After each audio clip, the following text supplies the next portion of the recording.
Ya tenemos poquito tiempo, entonces la siguiente ponente es la doctora Patricia Clark. Ella estudió en la Universidad La Salle, la carrera de médico cirujano, estudió la maestría en Ciencias en Epidemiología Clínica en McMaster University, en Canadá, el doctorado en Ciencias Médicas en la Facultad de Medicina, obtuvo mención honorífica, el postdoctorado en Epidemiología en la Universidad de California, es profesora titular definitiva con nivel D del PRIDE en la UNAM, es miembro del Sistema Nacional de Investigadores y actualmente se encuentra a cargo de la Unidad de Epidemiología Clínica en el Hospital Infantil de México Federico Gómez, además de ser la coordinadora del área de Epidemiología Clínica del Programa de Maestría y Doctorado en Ciencias Médicas, Odontológicas y de la Salud de la UNAM. Bienvenida, doctora Clark, la escuchamos. Ella nos va a presentar osteoporosis.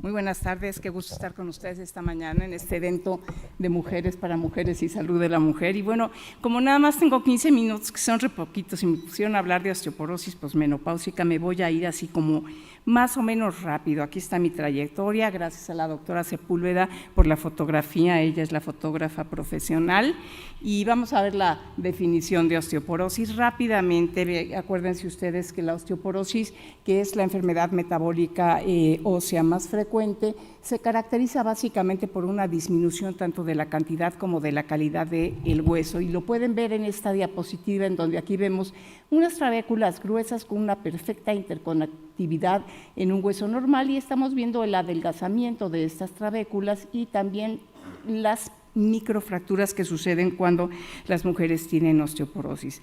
La osteoporosis se ha clasificado en osteoporosis primaria o posmenopáusica, que es de tipo 1, y la que es senil de tipo 2, que se imbrican alrededor de los 70 años en las mujeres, y por eso en las mujeres es más frecuente el tener osteoporosis.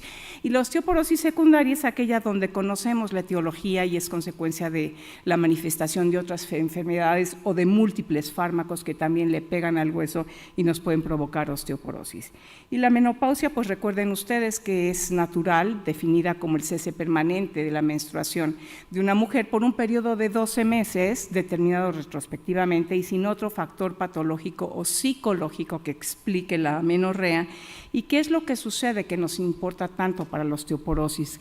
Que esta condición fisiológica hace que disminuyan de manera natural los niveles de estrógeno, y esto causa que haya una disminución en todo lo que es tejido musculoesquelético, tanto la fuerza muscular como la masa y la densidad del tejido óseo.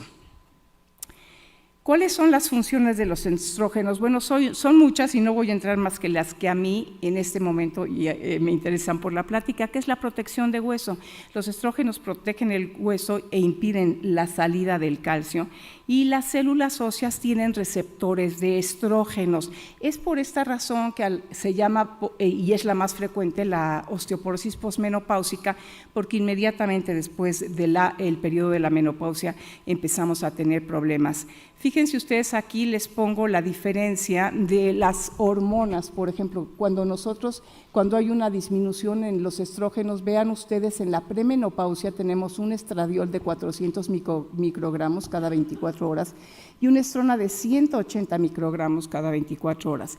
En el periodo de la posmenopausia, vean ustedes a cuánto disminuye el estradiol, únicamente 6 miligramos por 24 horas, y la estrona 40 miligramos por 24 horas. Y esto es, digamos que más o menos abrupto, no crean ustedes que está fácil. Y los cambios en la densidad ósea con la edad, vamos a ver aquí, es muy importante, aunque no es posmenopáusico, pero el aumento en la niñez y adolescencia de nuestra masa ósea pico, que es lo que nosotros llamamos, es durante los primeros 20 años de edad. Y después este pico de masa ósea viene en una meseta que nos dura, digamos, como hasta los 50 años, disminuye, ahí tenemos el mantenimiento, y la pérdida ósea está relacionada con la edad, pero cuando se viene la menopausia, imagínense que viene una pérdida ósea acelerada de 1 a 2% por año, que nos lleva a perder casi el 30% de la masa muscular entre 3 y 5 años, que es la pérdida rápida de la masa ósea que viene con la menopausia. Y a esto se imbrica, como a eso de los 70 años, la que conocemos como osteoporosis senil o de tipo 2 en los hombres. La testosterona baja más gradualmente y alrededor de los 70 años, entonces empieza la disminución también en los hombres, y por esta razón son muchísimo más frecuentes las fracturas en las mujeres que en los hombres. Digamos que veamos aquí, hay una de cada 2 mujeres mayores de 50 años que va a tener una fractura por fragilidad, y en los hombres 1 de cada 4 hombres mayores de 50 años va a tener una fractura por fragilidad. Así que, pues, las fracturas de cadera, si ven ustedes el periodo del 90 hacia el 2050, pues son en 310% en mujeres y pues más bajo en los hombres. Las fracturas de cadera del 250% para aquellas proyecciones que tenemos hacia el 2050. Cada 3 segundos se produce una fractura por osteoporosis, y en México sabemos que de todos los que estemos, todas las mujeres y hombres que estemos sentados ahí, ya llegamos a los 50 años. Yo no, porque yo soy age fluid, como dice mi hija, pero no sé si alguna ya llegó aquí a los 50, pues es así, ya 1 de cada 12 mujeres tendrán una fractura de cadera y 1 de cada 20 hombres. Y bueno, las fracturas por fragilidad, vean ustedes, aquí las estamos viendo, son muy frecuentes tanto en las vértebras. Aquí estamos viendo una fractura vertebral y desde luego las fracturas de cadera. Aunque no son más frecuentes, las fracturas de cadera son de las que conocemos muchísimo porque casi todas ellas llegan a los hospitales. ¿Qué otros factores de riesgo tenemos además de la menopausia, que son los que tenemos que recoger en la historia clínica? La edad y el sexo. La edad, desde luego, a mayor edad tenemos mayor probabilidad de tener osteoporosis y fracturas por fragilidad, y desde luego, pues las mujeres las tenemos también. Hay algunos factores genéticos como la historia familiar, por ejemplo, si la madre o el padre ha tenido una fractura de cadera, y sabemos también que la fractura previa en una paciente, si ha tenido una fractura previa después de los 40 años, es un factor de riesgo importante, el grupo étnico y desde luego la menopausia. Y también tenemos factores de riesgo clínicos que son muy importantes porque son modificables. El peso, por ejemplo, no queremos obesas, pero lo que sí queremos es mujeres que tengan un peso ideal, porque el peso bajo en las mujeres también es un factor de riesgo importante para tener fracturas por fragilidad. La nutrición, el tabaquismo y el alcoholismo son muy importantes como factores modificables, lo mismo que el sedentarismo o la inactividad, que es tan frecuente desafortunadamente ahora en nuestro medio. Hay que fijarse muy bien en los adultos mayores, en la propensión que tienen de caídas, y hay que preguntar siempre por este factor de riesgo. Una mujer que tiene 2 caídas en el año previo, esa es una mujer que tiene un factor de riesgo importante para tener una fractura por fragilidad, y desde luego la densidad mineral ósea. ¿Cómo evaluamos a los pacientes con riesgo de fractura? Durante mucho tiempo usamos a la densitometría, y la densitometría fue el método por el cual se hizo los criterios de clasificación de la Organización Mundial de la Salud, y de acuerdo a las desviaciones estándar que tenemos, que están referidas con los referentes normales, tenemos una masa ósea baja si tenemos -1 a -2.5 y la presencia de osteoporosis si tenemos más de 2.5, desviaciones estándar por debajo de nuestros referentes normales. Inmediatamente después de esta clasificación se dieron cuenta, el doctor Canis, todo el grupo, todos los que estudiamos osteoporosis, que los factores de riesgo eran igual de importantes, y que en la densitometría, en este grueso de masa ósea baja que es amarillo, se están sucediendo la mitad de las fracturas por fragilidad. ¿Okay? Entonces había que ver qué podíamos hacer para esto, y entonces salió este instrumento, que es un instrumento de tamizaje, que lo que mide son 7 factores de riesgo muy fáciles de ¿cómo se llama?, de preguntar porque tienen que ver con la fractura previa, con la fractura de padre o madre, con el tabaquismo, el alcoholismo, si tenemos la densidad mineral ósea se debe de poner y si no la tenemos no se pone. Y como ven ustedes aquí tenemos es una calculadora que es gratuita y la ven por internet y que además la tenemos calibrada para la población mexicana. Esto es muy importante porque a través de esto lo que nosotros podemos inmediatamente saber es el porcentaje, a través de un porcentaje nos mide el estimado de riesgo de fractura que tenemos.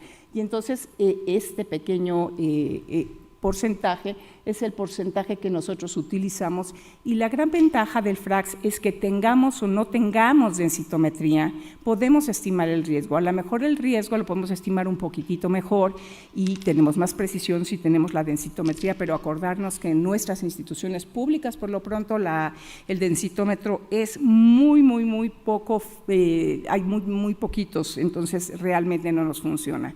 Y a través de esto nosotros hicimos los umbrales de evaluación para la población mexicana con nuestro FRAX calibrado, en donde vean ustedes aquellos que caen por su porcentaje, aquí vemos la edad y aquí vemos, ¿cómo se llama?, la probabilidad en porcentaje y de acuerdo a donde nos caiga este porcentaje, o lo tratamos o lo enviamos a densitometría si tenemos el recurso o no lo tratamos. Si de plano no tenemos densitómetro ni se agobien, de todas maneras lo podemos hacer con los umbrales de intervención.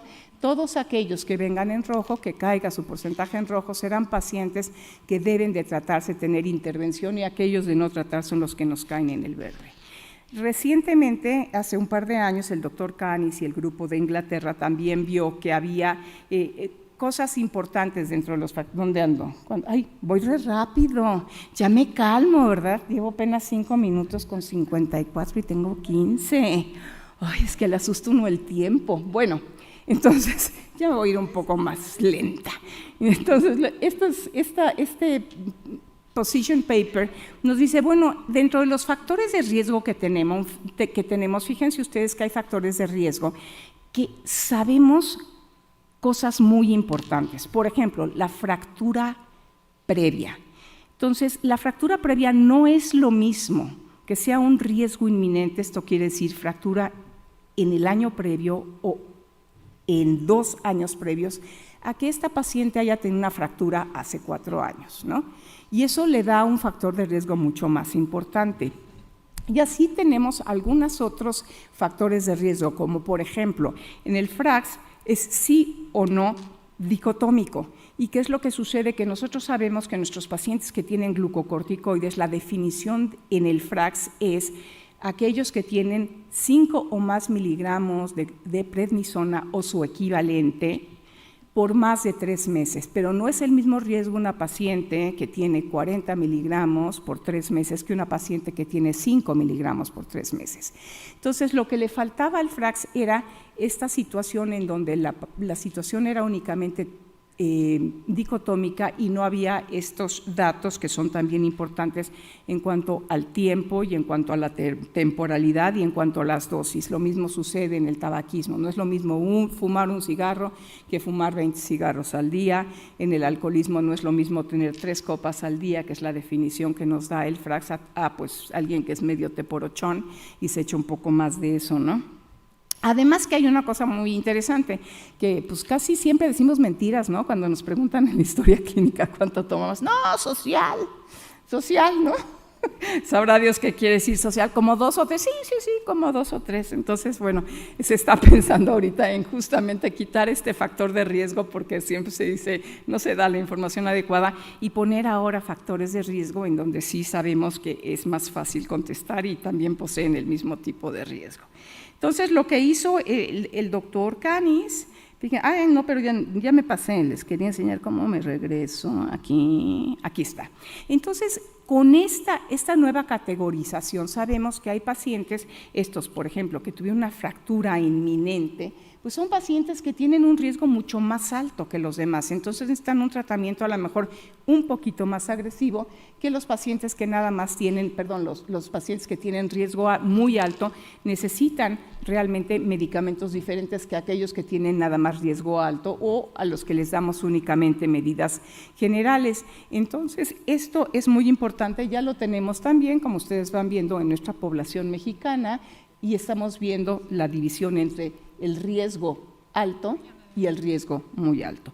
Esto es importante porque entonces la forma de tratar también aparentemente es diferente. Vean ustedes este algoritmo en donde ven ustedes su evaluación inicial a través de la historia clínica, en donde estamos viendo, por ejemplo, aquí tenemos un caso en donde cae en el verde, aquí nos cae en el anaranjado, necesita densitometría, y aquí ya nos está cayendo en un paciente que tiene un riesgo muy alto. Entonces, ¿qué es lo que vamos haciendo? Si tenemos la densitometría, nosotros podemos hacer la densitometría desde que sabemos que el paciente está en esta franja anaranjada, medimos la DMO y recalculamos. Cuando recalculamos estamos viendo que nos cae en el riesgo alto, y entonces se nos mueven las crucecitas. Y entonces este paciente tiene un riesgo alto. Aquel que desde el principio tiene un riesgo bajo y lo que tiene son básicamente medidas generales, pero tenemos estos también, que son pacientes desde su evaluación inicial que tienen un riesgo muy alto, tengan o no tengan densitometría, son pacientes de alto riesgo que necesitan tratamiento, o también se les puede hacer su densitometría para precisar o para hacer un poco más de precisión en este estimado, y entonces en ese caso nos vuelven a salir en riesgo altos. ¿Y qué es lo que sucede? Pues lo que sucede es que la manera de tratar a la osteoporosis hoy en día con estos nuevos umbrales de riesgo alto y riesgo muy alto han cambiado.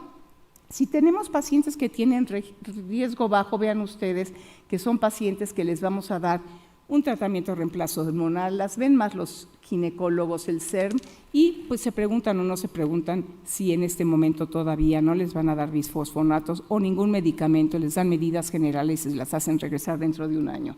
Pero ¿qué pasa con aquellos pacientes que tienen alto riesgo? Bueno, de acuerdo a todas las guías clínicas de tratamiento, sabemos que estas pacientes deben de iniciar con antirresortivos, que son bifosfonatos. En nuestro país, aunque en la medicina privada se ve mucho el uso de denosumab desde el riesgo alto y como primer medicamento de atención, en nuestras instituciones no es el tratamiento de elección inmediato, sino en nuestras instituciones utilizamos siempre los bifosfonatos y como segundo caso utilizamos el denosumab cuando esos pacientes no tienen respuesta o ya tienen un suficiente tiempo con estos bifosfonatos. Y el riesgo muy alto, en donde ya les damos un osteoformador, aquellos que forman hueso, en donde tenemos el teriparatido, y después de tener un tiempo, porque no puede utilizarse más de, digamos, 18 a 24 meses, entonces lo vamos a dar después, vamos a dar un antirresortivo. Vean ustedes que a todos ellos les vamos a dar calcio. ¿Ese es que ya? ¿Ya ven? Eso me pasa por irme lenta. Bueno, ya, en un minuto les voy a decir. Calcio, vitamina D, ejercicio, prevención de caídas en absolutamente todas nuestras pacientes. Aquí les paso únicamente que son las guías que llevan todo esto que les estoy diciendo, alto riesgo y riesgo alto. Y pues ya no les voy a decir más que se tienen que tomar 1.200 miligramos de calcio, 600 de vitamina D. Esto tanto lo hace NAMS como lo hace también casi todas las guías, y aquí están pues todos los medicamentos. En México tenemos absolutamente todos los medicamentos, tanto antirresortivos como osteoformadores. El último es el rozosumab, que es un mecanismo dual, y pues yo creo que ya les voy a decir que ya me voy. Si algo me faltó y se los dejé en el tintero, qué pena, eso me pasa por andar de lenta. Y bueno, ¿en qué concluimos? Que la osteoporosis posmenopáusica es muy prevalente y las fracturas por fragilidad son verdaderamente discapacitantes, que el manejo de la salud esquelética durante la posmenopausia requiere evaluar los factores de riesgo de fractura, disminuir aquellos modificables dentro del estilo de vida, la nutrición y el ejercicio, evitar los factores de riesgo nocivos, tabaco, alcohol, sedentarismo, evaluar el riesgo de fractura y estratificar el riesgo, y el uso de terapia farmacológica en pacientes con riesgos altos o muy altos.